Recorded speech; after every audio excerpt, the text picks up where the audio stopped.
Assalamualaikum warahmatullahi wabarakatuh. Di video kali ini kita akan membahas mata kuliah literasi digital dengan materinya tentang etika digital. Nah, yang pertama kita akan membahas tentang pengertian etika digital. Etika digital adalah serangkaian aturan prosedur yang dibuat untuk mengurangi kerugian yang ditimbulkan oleh penggunaan teknologi digital. Penetapan etika digital bersifat mempertahankan kenyamanan yang diberikan melalui penggunaan teknologi digital. Untuk berinteraksi di media sosial memerlukan etika digital tertentu karena adanya interaksi dengan warganet. Sebagai seorang yang menggunakan internet, setidaknya ada dua prinsip yang harus kita miliki. Yang pertama ialah kesopanan dan yang kedua ialah kesusilaan.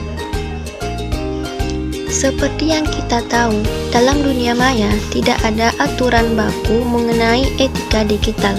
Fokus utama dari etika digital adalah etika berinternet.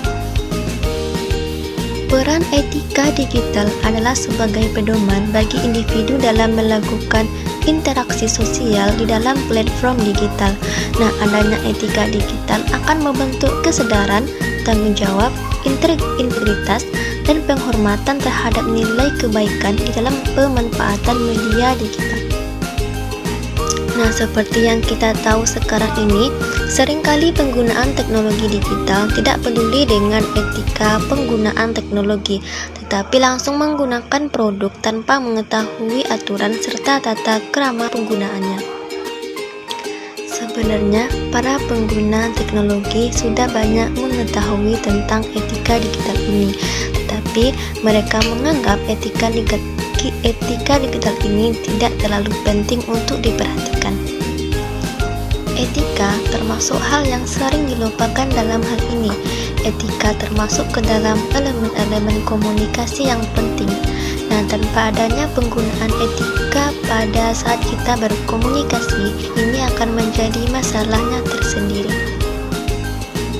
Begitu pula dalam komunikasi digital, perselisihan bisa saja timbul hanya karena seseorang melupakan etika di dalamnya. Nah, oleh karena itu, ada beberapa macam etika dalam komunikasi digital yang perlu kita perhatikan. Yang pertama adalah selalu ingat tulisan adalah perwakilan dari kita.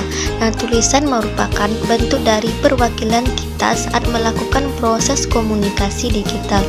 Nah, sebenarnya tidak hanya tulisan, melainkan semua konten digital yang kita kirimkan bisa mewakili diri kita sendiri.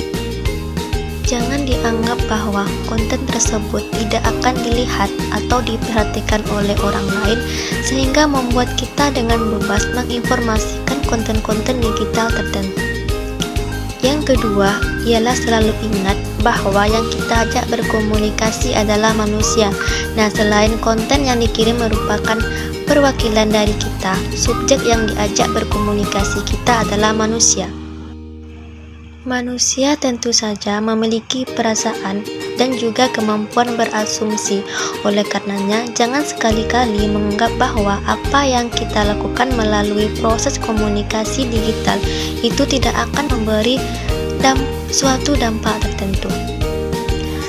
Yang ketiga ialah mengendalikan emosi. Etika komunikasi digital selanjutnya adalah tentang bagaimana kita bisa mengendalikan emosi kita, hindari mudah terpancing oleh hal-hal yang memancing amarah. Memberikan sebuah respon dengan berapi-api adalah contoh yang kurang etis saat kita terlibat dalam komunikasi digital. Nah, mungkin kita akan berpikir bahwa subjek yang kita hadapi belum tentu bertemu langsung dengan kita. Nah, namun demikian, ada banyak hal yang sangat mungkin terjadi sekarang ini sehingga ada baiknya kita juga perlu memperhatikan komunikasi asertif di sini. Yang keempat ialah menggunakan kesantunan. Cara teraman ketika kita akan menerapkan etika dalam komunikasi digital adalah dengan menggunakan kesantunan. Nah, tata krama yang baik akan tercermin melalui bagaimana cara kita berkata-kata atau berkomunikasi. Yang kelima ialah menggunakan tulisan dan bahasa yang jelas.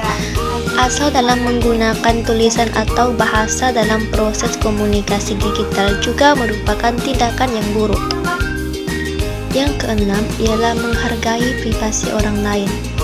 Poin yang tidak kalah penting selanjutnya adalah tentang bagaimana kita bisa menghargai privasi orang lain. Mengumbar informasi sensitif yang sebenarnya rahasia seseorang adalah jelas-jelas tidak pantas untuk dilakukan.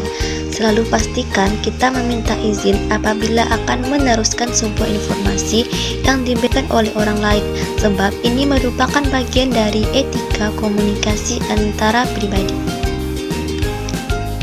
Yang ketujuh ialah menyadari posisi kita.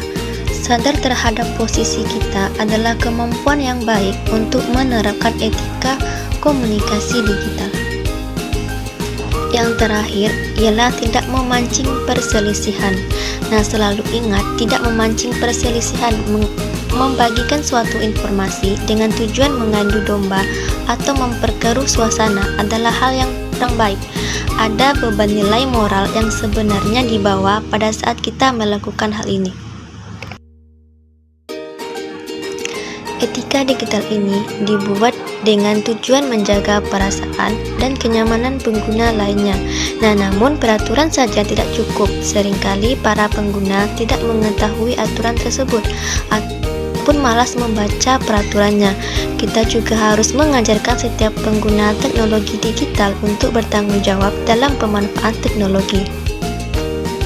Baik, sekian dari saya tentang penjelasan etika digital dalam mata kuliah literasi digital. Semoga bermanfaat. Assalamualaikum warahmatullahi wabarakatuh.